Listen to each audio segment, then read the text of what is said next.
राशिद भाई, सबसे पहले आपके पास आते हैं। कल साहबजादा फरहान के बारे में हम अगर बात नहीं करें तो ऑफ कोर्स सब बात कर रहे हैं, तो हमें भी ज़रूर करनी चाहिए कि वो एक प्लान के साथ आए। वो सिर्फ बैट नहीं कर रहे थे, कोई हमें ऑर्डिनरी शॉट्स नहीं दिख रहे थे, वो एक प्लान के साथ आए थे कि I want to build this innings and with that strike rate, किस तरह उन्हें उस स्ट्राइक रेट को भी बिल्डअप किया, अमेजिंग। देखिए लास्ट 4 ईयर से काफ़ी परफॉर्म कर रहे हैं और 4 लगातार सालों में उन्होंने नंबर 1 बैटर रहे वो T20 के इवेंट्स के। और शुरू के 2 साल में जो देखा 130 से 131 का इनका स्ट्राइक रेट था, लास्ट ईयर उसको 180 तक लेके जा चुके थे और इस दफ़ा 195 पे लेके गए हैं। इम्प्रूवमेंट है, इस प्लेयर की बहुत ज़्यादा इम्प्रूवमेंट है और मौका मिलना चाहिए इनको, क्योंकि लास्ट 4-5 ईयर्स के परफॉर्म करना नॉट ईजी, नंबर 1 पे रहना।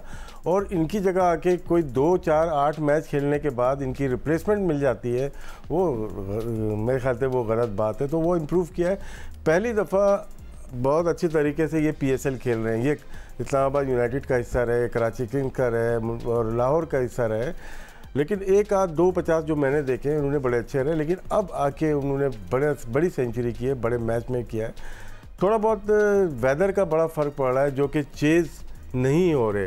हम पास में जाते हैं, अगर फरवरी मार्च में टूर्नामेंट होता है, एंड होता था, वहाँ पे चेज़ होता था, हर मैच चेज़ हो जाता था, हर मैच में ड्यू फैक्टर की वजह से चेज़ होता है। यहाँ पे लंबे मार्जिन से पहला मैच 80 रन कोयटा के लिए ग्लेडिएटर जीतता है अगेंस्ट लाहौर कलंदर, दूसरा मैच 79 रन का मार्जिन अगेंस्ट इस्लामाबाद कोयटा ही कर। और कल भी देखें इस्लामाबाद एक जो जीती है 100 कुछ रन से वो जीती है, बहुत बड़ा मार्जिन है। क्या ये सिर्फ वेदर की वजह से है या टीम की क्वालिटीज़ इतनी अच्छी नहीं है? हम कह सकते हैं कि पेशावर ज़ल्मी को थोड़ा डिसएडवांटेज हुआ है। जब आप टीम अपनी बना रहे होते हैं तो शुरू में जब प्लेयर नाहिद राना को इन्होंने लिया तो जाहिर सी बात है किसी को छोड़ा होगा इन्होंने, फिर आपने बॉश को लिया जो कि IPL में चले गए। 2 मेन प्लेयर इनके मिसिंग है, कॉम्बिनेशन बन नहीं पा रहा इनको। तो लिमिटेड प्लेयर्स में 2 अच्छे प्लेयर्स इन्होंने पिक किए ड्राफ्ट में, अब दोनों अवेलेबल नहीं है। शायद नाहिद राना के आने के बाद ये बेहतर हो जाए। सुफियान है इनके पास, यंग प्लेयर हैं, ना तजर्बाकारी बहुत ज़्यादा है, और अली रज़ा है, वो भी बहुत ज़्यादा क्रिकेट नहीं खेले हो। तो ये फैक्टर बहुत ज़्यादा लग रहा है कि हाइल हो रहा है पेशावर ज़ल्मी में। बिल्कुल। And Ahmed, coming to you, I think कल कुछ भी ज़ल्मी के लिए नहीं चल रहा था। आई मीन बिकॉज एक तरह शादाब की अच्छी captaincy, the fielding was really good, पे स्कोरबोर्ड का प्रेशर, आपके ओपनर्स का जाना, बाबर अगेन वही हुआ जो हमने देखा, एच की उन्हें लेंथ बॉल आउटसाइड ऑफ, वही तरह डिसमिस हो गए, not impressive at all. But एक ही था आपके जो एक लोन रेंजर थे मोहम्मद आरिस, वही रहे, मगर इस just a collapse and disappointing for them. I mean बिल्कुल मज़ा नहीं आया मैच देख कर। जी, जब आप टीम बनाते हैं तो कुछ हद चीज़ों का ऑब्वियसली आपने ख्याल रखना होता है। जब टीम बनती है तो हमें पता होता है कि ये प्लेयर्स आएंगे, ये नहीं आएंगे, 3 मैच बाद अवेलेबल होंगे, 4 मैच बाद। तो हाजी अकरम साहब हैं जो पिछले 10 साल से पेशावर ज़ल्मी को देख रहे हैं। आई एम श्योर उन्होंने कोई ना कोई इस दफ़ा भी स्ट्रेटजी बनाई होगी। साथ इंजमामुल हक साहब उनके डगआउट में मौजूद हैं, बड़े सीनियर कैंपेनर हैं ये सारे। तो मुझे लगता है कि सर जोड़ के बैठने की ज़रूरत है इनको, जो इनके पास अवेलेबल रिसोर्सेज मौजूद हैं उसके अंदर से बेस्ट 11 का कॉम्बिनेशन कंडीशंस के हिसाब से बनाना पड़ेगा।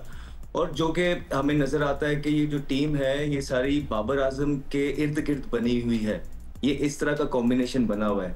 तो बाबर आजम का परफॉर्मेंस करना तो बहुत ज़्यादा ज़रूरी है, लेकिन एक चीज़ मैं और देखना चाहूँगा, जिस तरह एक ही मैच के बाद, के पहले मैच में हारिस 1 डाउन आए, उसके बाद हारिस अब चौथे पे आ रहे हैं। हारिस वो प्लेयर हैं जो पाकिस्तान से अभी करंटली खेल रहे हैं, और फिर इनके पास एक ओवन भी मिच था जिसने बिग बैश के फाइनल में सेंचुरी स्कोर की है। तो वो पिछले मैच में जो है, पहले मैच में 7वें पे आए, कल के मैच में उनको नंबर 3 पे लेके आया गया। तो यूं कॉम्बिनेशन कभी बन नहीं पाएगा।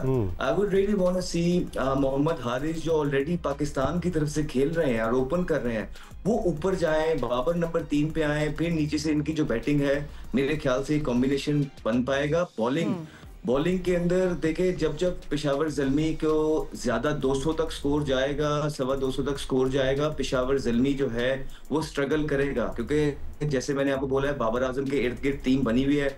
जैसे 160-70 से स्कोर ऊपर जाता है, बाबर अपने कंफर्ट जोन से निकलते हैं। बाबर का कंफर्ट जोन है 160 170, वो मास्टर क्लास करते हैं और वहां पे फिनिश भी करते हैं ऐसे मैचों को। लेकिन जब भी इससे ऊपर वाले मैच होते हैं, अगर बाबर उसमें परफॉर्मेंस भी करते हैं, सो मोर ऑफन देन नॉट जो हमें स्टैट्स बताते हैं कि पाकिस्तान या कोई भी टीम वो मैच हारती है। तो ये चीजें हैं जो पेशावर को देखनी है, लेकिन कल तो उन्हें मौका ही ना मिला।